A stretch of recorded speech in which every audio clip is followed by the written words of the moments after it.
बहुत समय पहले की बात है। उत्तर भारत के पर्वतीय अंचल में एक छोटा सा राज्य था, विजयगढ़।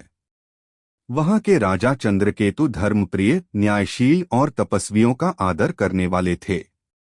एक दिन रात्रि में उन्हें एक दिव्य स्वप्न आया। एक ज्योतिर्मय पुरुष ने कहा, हे राजन, तुम्हारे राज्य की पूर्व दिशा में डेंस वन के भीतर एक प्राचीन गुफा है।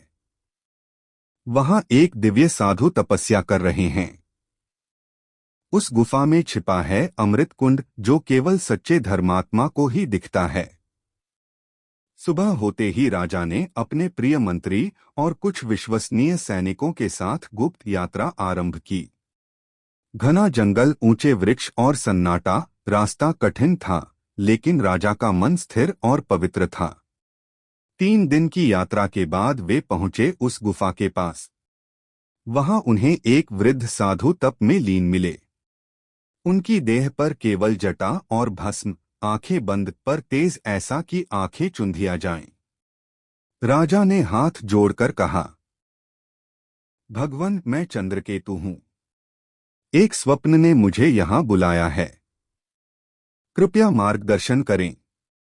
साधु ने आंखें खोलीं और मुस्कराते हुए बोले, राजन, अमृत कुंड उन्हें मिलता है जो लोभ, मोह और अहंकार से मुक्त हो। उस कुंड तक पहुंचने के लिए तुम्हें 3 परीक्षाओं से गुजरना होगा। पहली परीक्षा, त्याग की अग्नि। राजा को अपने सबसे प्रिय रत्नमाला को एक यज्ञ में समर्पित करना था, जो राजवंश की निशानी थी। उन्होंने बिना झिझक उसे त्याग दिया। दूसरी परीक्षा, जंगल की विपदा। अचानक घने जंगल में एक शेर प्रकट हुआ। सैनिक डर गए, पर राजा ने शांति से आंखें बंद की और प्रार्थना की। शेर ने उनके पास आकर सिर झुकाया और चला गया। तीसरी परीक्षा, मोह का त्याग। साधु ने राजा के समक्ष एक दर्पण रखा, जिसमें उन्होंने एक विशाल स्वर्ण महल देखा, सुख, समृद्धि और मोक्ष। परंतु वह सब राजा को तभी मिलेगा जब वह अपने राज्य को त्याग दे। राजा ने कहा, यदि धर्म के लिए मुझे सब कुछ त्यागना हो तो मैं तैयार हूं। साधु ने प्रसन्न होकर कहा, तुमने परीक्षाएं उत्तीर्ण कर लीं। अब देखो अमृत कुंड।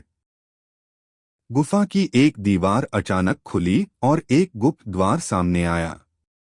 वहां अंदर एक स्वच्छ जल से भरा अमृत कुंड था, जिसकी सतह से दिव्य प्रकाश निकल रहा था।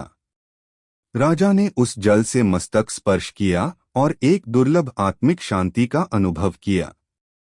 साधु ने कहा, यह कुंड केवल तुम्हें नहीं, आने वाली पीढ़ियों को भी आध्यात्मिक ऊर्जा देगा, यदि वे सच्चे हृदय से यहाँ आए। राजा लौटे, पर अब वह पहले जैसे नहीं थे। उन्होंने राज्य का कार्यभार अपने पुत्र को सौंप दिया और स्वयं साधना में लीन हो गए। कथा से शिक्षा।